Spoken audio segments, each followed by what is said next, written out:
Скажите, вам приходилось в жизни связываться хоть как-то косвенно или напрямую с Ходорковским и с компанией ЮКОС? Да, конечно. Я была участником программ «Лига дела». Это молодежные программы. И участвовала также в проекте, который потом был после проекта «Лига дела». Это создание центров сети «Помоги советам». Какая роль ваша была в этих программах? В проектах «Лига дела» я была задействована в первую очередь как участник. И только потом, пройдя этапы образовательных ступеней, я уже заняла должность руководителя Центра «Помоги советам». Причем самого первого на территории сельского образования, сельского поселения. Скажите, пожалуйста, компания ЮКОС 8 лет назад, насколько она была какой-то передовой компанией на территории Самарской области, как вы считаете, что в экономическом плане помогла на становлению губернии Самарской? Я считаю, несомненно, даже те проекты, которые были потом, после того, как мы стали выпускниками этой школы, они говорят сами за себя. На сегодняшний момент те ребята, которые были выпускниками «Новой цивилизации» и «Лиги дела», сейчас работают в составе менеджеров и занимают должности людей, которые принимают решения. Я часто спрашивала себя вопросом, что такое для меня «Лига дела», что такое для меня «Новая цивилизация» и программы ЮКОС, которые были. И я спрашивала себя, думала, чему нас учили. Нас учили делать какие-то революции? Нет. Нас учили бунтовать? Нет.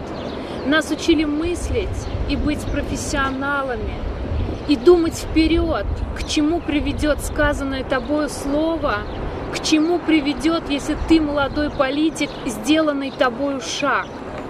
Я помню разочарование, которое мы испытывали, пройдя несколько школ, и когда мы подходили к организаторам, и Борису Михайловичу говорили, а что же дальше?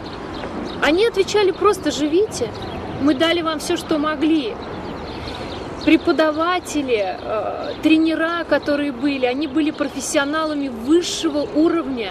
И я думаю, вряд ли кому-то в жизни еще удастся повстречать таких людей вот так просто в жизни, у которых можно что-то спросить. Это умудренные опытом люди, совета которых очень не хватает. И вот это все нам давала и «Новая цивилизация», и «Лига дела», нет сомнений.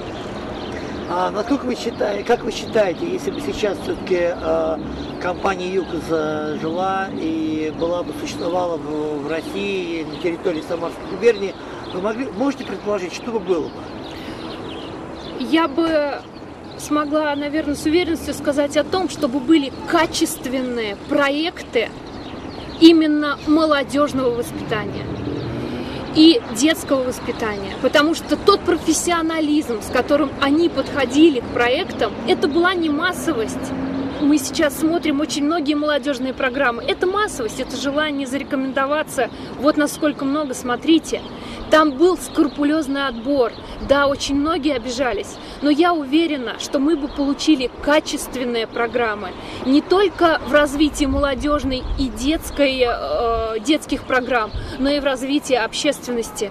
Когда из людей, способных и готовых отстаивать свое мнение, собирался бы класс людей, с которыми можно было бы договариваться, можно было бы решать совместно какие-то проблемы. Вот я в этом уверена. Как вы считаете, для чего нужно было это Ходорковскому и конкретно компании ЮКОС, или ЮКОС и конкретно Ходорковскому? Очень часто сравнивали то, и я согласна, что когда же на школах мы приводили такой пример, либо аллегорию, да, когда ты живешь в доме, где у тебя грязный подъезд и грязно на площадке, а у тебя в квартире чисто, это, конечно, очень хорошо, но хочется навести порядок хотя бы в подъезде.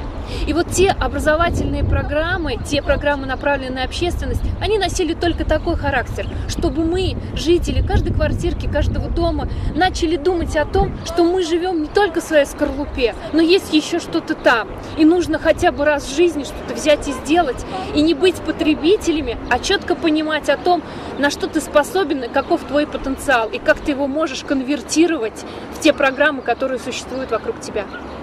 А как вы считаете, дело Ходорковского это политическое дело или все-таки что-то реально есть?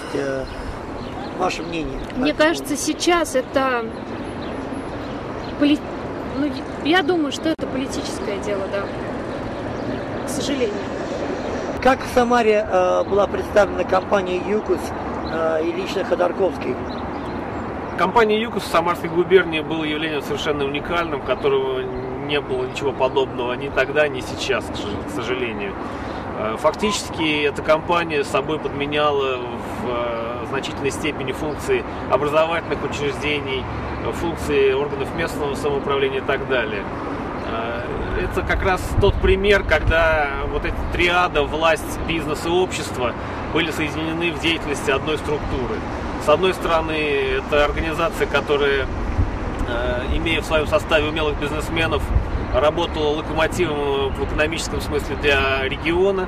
С другой стороны, это организация, которая в благотворительной своей деятельности выделяла значительное количество денег на то, чтобы развивать те проекты, на которые государство не могло или не хотело по каким-то причинам выделять средства. В первую очередь речь идет о способствовании развитию органов местного самоуправления. ЮКОС прямым образом на конкурсной основе для многих муниципалитетов выделял собственные средства для того, чтобы можно было развивать муниципалитет.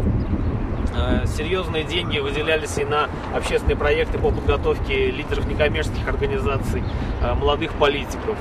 В свое время мне довелось работать менеджером в Самарской школе публичной политики. Это был достаточно уникальный проект, уникальный тем, что работал с совершенно разными людьми по политическим своим взглядам. Уникален он тем, что работал одновременно в нескольких регионах страны. И итогом деятельности этой школы явилось то, что значительное количество ее выпускников стали депутатами разного рода созывов, причем разного рода органов власти. Причем необходимо отметить, что это были представители самых разных политических сил. То есть для ЮКОСа это не было политическим проектом, это не было каким-то вложением в некое свое политическое будущее. Это был искренний подход к тому, что формировать власть должна формироваться из людей умных, серьезных и развитых, и стремящихся к собственному развитию. И вот школа публичной политики этому серьезным образом помогала. Еще один очень важный момент деятельности ЮКОСа – это способствование развитию и функционированию Федерации интернет-образования. В сотрудничестве с Самарским институтом повышения квалификации работников образования был запущен такой проект. Государство на тот момент не могло себе никаким образом самостоятельно позволить помогать сельским, в первую очередь, учителям, да и учителям городских школ осваивать интернет, применять новые технологии в преподавательской деятельности. И вот такое сотрудничество государственной организации в лице института и Федерации интернет-образования, спонсируемой частными фактически лицами, оно давало неописуемый совершенно эффект, когда школьник, приходя в школу, он уже не имел того преимущества над педагогами, которые вот в силу того, что у детей был компьютер, доступ к интернету, а у преподавателя нет, он, конечно, давал совершенно ненормальный эффект. А в условиях, когда все эти люди оказались равны между собой, действовали в одном поле, в интернет-поле, можно было говорить уже о том, что и преподаватели развивались, и детям могли помочь развиваться в тех условиях, в которых им было бы удобнее и интереснее развиваться. К сожалению, вот с уходом ЮКОСа и Федерации интернет-образования затухло, я не говорю уже о других общественных проектах, тем более рассматривались почему-то властями не как политические. Сейчас аналогов, к сожалению, таких не возникло. Вот пытается компания Intel работать таким же образом с педагогами, но для них это скорее продвижение собственных программных продуктов, нежели вот такое вот благотворительное некое действие. В то время как компания ЮКОС никаких прямых выгод из этого не извлекала.